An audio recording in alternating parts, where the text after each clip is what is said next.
আমন্ত্রণ দেশ বাংলায়, সঙ্গে আছে আমি লাবণ্য রহমান। শুরুতেই সংবাদ শিরোনাম। ধান চাষ কমিয়ে ভুট্টা চাষে ঝুঁকেছেন কিশোরগঞ্জের হাওর অঞ্চলের কৃষকরা। উৎপাদন খরচ কম, লাভ বেশি, এবার ফলনও হয়েছে বাম্পার। এবং প্রচণ্ড গরমে পিরোজপুরে হঠাৎ বেড়েছে ডায়রিয়ায় আক্রান্তের সংখ্যা। সদর হাসপাতালে ধারণ ক্ষমতার দ্বিগুণ রোগী ভর্তি।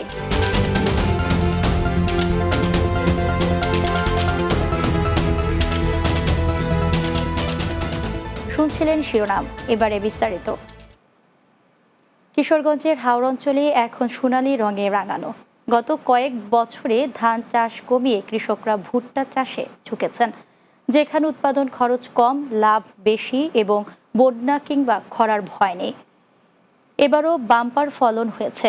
কৃষি সম্প্রসারণ অধিদপ্তর বলছে এই অঞ্চলে কৃষি অর্থনীতিতে গুরুত্বপূর্ণ অবদান রাখবে এই সোনালী ফসল। কিশোরগঞ্জ প্রতিনিধি মনোয়ার হোসেন রনির পাঠানো প্রতিবেদন, বিস্তারিত জানাচ্ছেন সুরাইয়া সীমা। রোদের ঝিকিমিকিতে কিশোরগঞ্জের হাওরের প্রান্তে যেন মিটিমিটি হাসছে সোনালী ভুট্টার সারি। হাওরের অল ওয়েদার সড়কের দুই পাশে দূর থেকে দেখলে মনে হয় রোদে শুকাতে দেয়া হয়েছে একরাশ কাঁচা সোনা। কৃষকরা এখন ব্যস্ত তাদের স্বপ্নের ফসল ঘরে তুলতে। এই অঞ্চলের কৃষকরা বরাবর একটি ফসলের উপর নির্ভরশীল ছিলেন। বোরো আবাদের উৎপাদিত ধান বিক্রয়ের অর্থ দিয়ে চলত সারা বছর। কিন্তু আগাম বন্যা ও অনুকূল প্রাকৃতিক পরিবেশ না পেলে খুব একটা লাভের মুখ দেখা যেত না। বর্তমানে দেশের পোল্ট্রি ও ফিড মিল খাতে ভুট্টার চাহিদা বেড়ে যাওয়ায় তারা ধান ছেড়ে আগলে ধরেছেন ভুট্টার খুঁটি। ভুট্টার মধ্যে আপনার পড়ছিল ভালো। ভুট্টার দর বর্তমানে অনেক আরো ছবি আছে। দীর্ঘ 10 বছর যাবত ব্যবসা করতেছি, ব্যবসার সাথে জড়িত। বন্যার হাত থেকে রক্ষা পাওয়ার বা রিস্ক থেকে মুক্ত পাওয়ার জন্য কৃষক ভুট্টার দিকে ঝুঁকতেছে, এটি একটি কারণ।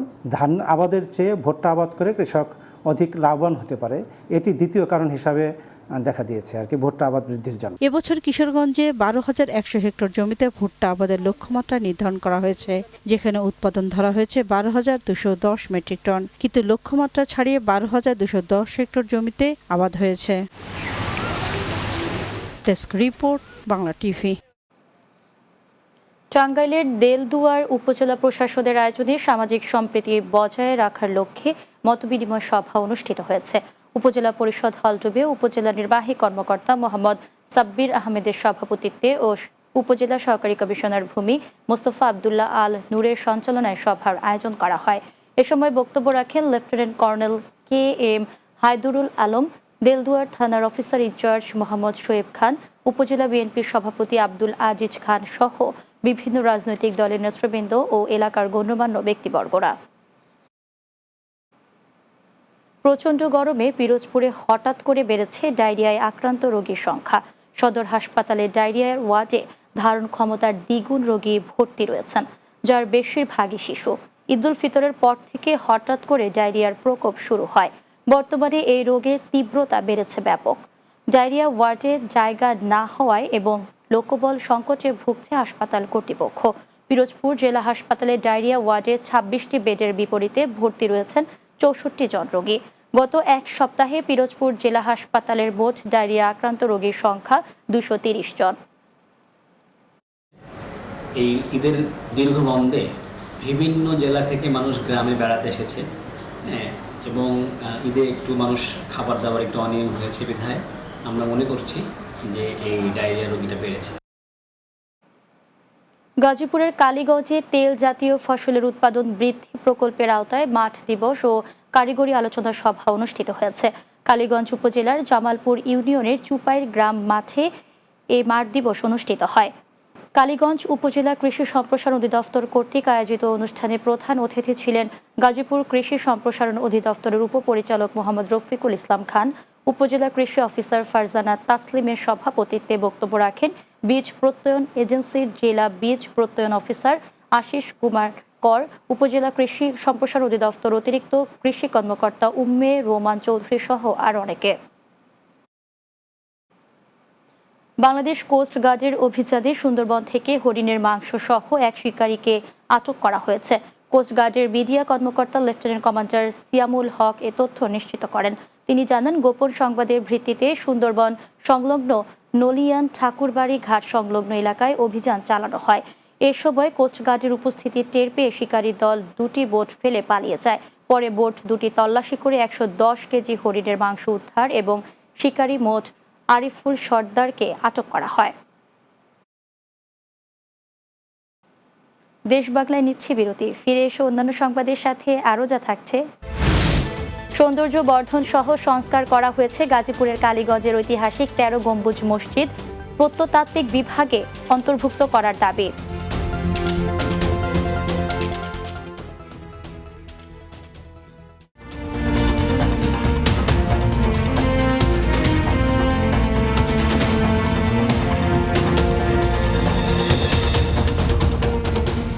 বিরতির পর দেশ বাংলায় স্বাগত আরও একবার।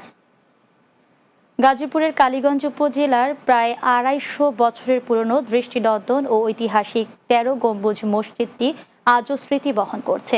মসজিদ কমিটির উদ্যোগে ও এলাকাবাসীর সহযোগিতায় মসজিদটি সৌন্দর্য বর্ধন সহ সংস্কার করা হয়েছে। ঐতিহাসিক এই মসজিদটি দেশের প্রত্নতাত্ত্বিক বিভাগের অন্তর্ভুক্ত করার দাবি এলাকাবাসীর। বিস্তারিত জানাবেন সহকর্মী রফিক সরকার।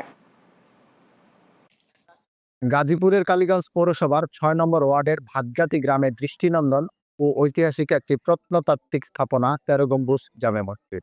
মসজিদটি বাগেরহাট 7 গম্বুজ মসজিদের আদলে কিছু কারুকার্য করা হয়। কারুকার্যময় মেহরাব সহ মোগল আমলের নানা নিদর্শন রয়েছে। মসজিদের পশ্চিম দিকে ছোট্ট একটা দরজা রয়েছে। এই দরজা জানাজাত আমাদের সবাই ব্যবহার করা হয়। বিশেষ কায়দায় তৈরি করা এই মসজিদে এখনো লাগানোর প্রয়োজন হয়নি শীতকৃত যন্ত্র। তবে মসজিদের বিভিন্ন স্থানে ফাটল দেখা দেয়। সংস্কার এবং অজুখানা নির্মাণের পাশাপাশি এটি দেশের প্রত্নতাত্ত্বিক বিভাগে অন্তর্ভুক্ত করার দাবি স্থানীয়দের। প্রায় 250 বছরের পুরাতন এই মসজিদ। এই মসজিদটি যদিও টেরাকোটা স্থাপিত এবং প্রাচীন মসজিদ, মোট 13 গম্বুজ মসজিদটা এখনো আমাদের আছে। এটা সংরক্ষণ করার জন্য আমি সরকারের কাছে আবেদন জানাই। মসজিদটি আরো সম্প্রসারণ প্রয়োজন বলে মনে করেন মসজিদের পেশ ইমাম। এই মসজিদে মুঘল স্থাপত্যের অনেক বৈশিষ্ট্য পাওয়া যায়, যেরকম টেরাকোটা। এই গম্বুজ মুঘল স্থাপত্যের, মুসলিম স্থাপত্যের একটি বৈশিষ্ট্য। এই প্রত্নতাত্ত্বিক নিদর্শন হিসেবে এই মসজিদটি যেন সংরক্ষণ করা হয়। মসজিদে মুসল্লির সংখ্যা বেড়ে যাওয়ায় মূল মসজিদের বাইরেও পরিধি বাড়ানো হয়েছে। 8টার সাথে আর 5টা বানানোর পর হলো 13টা গম্বুজ। বর্তমানে মসজিদটা 13 গম্বুজ বিশিষ্ট এবং এটা আদি নিদর্শন। গাজীপুর জেলায় কোথাও এই ধরনের মসজিদ নাই। মসজিদের নির্মাণ কাজ সম্পর্কে সুনির্দিষ্ট কোনো তথ্য পাওয়া না গেলেও স্থাপত্য ও নির্মাণ শৈলী দেখে ধারণা করা হয় এটি প্রায় 250 বছর আগে নির্মিত হয়েছে। গাজীপুরের কালীগঞ্জ থেকে রফিক সরকার, বাংলা টিভি। পঞ্চগড় সদর উপজেলার চাকলাহাট ইউনিয়নের জয়ধরভাঙ্গা এলাকার সীমান্ত এলাকা থেকে বিলুপ্ত প্রজাতির একটি নীলগাই উদ্ধার করেছে বন বিভাগ। বুধবার বিকেলে পঞ্চগড় সদর উপজেলার চাকলাহাট ইউনিয়নের জয়ধরভাঙ্গা এলাকা থেকে নীলগাইটি উদ্ধার করা হয়। জানা গেছে, ভারত থেকে পঞ্চগড়ের প্রধানপাড়া সীমান্ত দিয়ে কাটা তারের বেড়া ভেঙে বাংলাদেশে প্রবেশ করে নীলগাইটি। পরে স্থানীয়রা ধরে বেঁধে রাখে। খবর পেয়ে বিজিবি সদস্য ও বন বিভাগের কর্মীরা নীলগাইটি উদ্ধার করে সদর উপজেলা প্রাণী সম্পদ হাসপাতালে নিয়ে প্রাথমিক চিকিৎসা দিয়ে পঞ্চগড় বন বিভাগের একটি কক্ষে রাখা হয়। সুস্থ হলে নীলগাইটিকে গাজীপুরের সাফারি পার্কে পাঠানো হবে।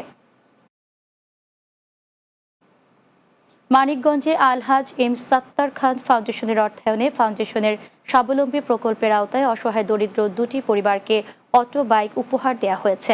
মানিকগঞ্জ ছোট কালিয়াকৈর বাজারের সামনে ইলিয়াস বিশ্বাস ও গনি বিশ্বাসকে অটো বাইক ও বাইকের চাবি প্রদান করেন ফাউন্ডেশনের পরিচালক মোস্তাফিজুর বিশ্বাস মিলন। এ সময় ফাউন্ডেশনের সদস্য মোশাররফ বিশ্বাস, খলিলুর রহমান, জয়নাল আবেদিন, মোকশেদ আলী সহ এলাকার গণ্যমান্য ব্যক্তিবর্গরা উপস্থিত ছিলেন।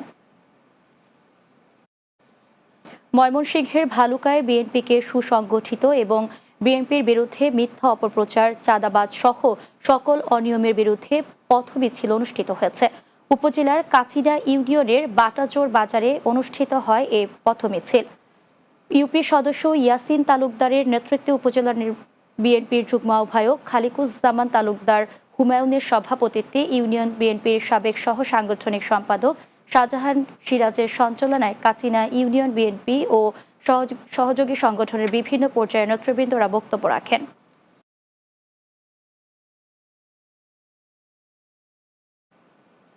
শেষ করছি দেশ বাংলা। যাওয়ার আগে সংবাদ শিরোনামগুলো জানিয়ে দিচ্ছি আরও একবার। ধান চাষ কমিয়ে ভুট্টা চাষে ঝুঁকেছেন কিশোরগঞ্জের হাওর অঞ্চলের কৃষকরা। উৎপাদন খরচ কম, লাভ বেশি, এবার ফলনও হয়েছে বাম্পার। প্রচণ্ড গরমে পিরোজপুরে হঠাৎ বেড়েছে ডায়রিয়া আক্রান্তের সংখ্যা। সদর হাসপাতালে ধারণ ক্ষমতার দ্বিগুণ রোগী ভর্তি। এবং সৌন্দর্য বর্ধন সহ সংস্কার করা হয়েছে গাজীপুরের কালীগঞ্জের ঐতিহাসিক ১৩ গম্বুজ মসজিদ। প্রত্নতাত্ত্বিক বিভাগের অন্তর্ভুক্ত করার দাবি।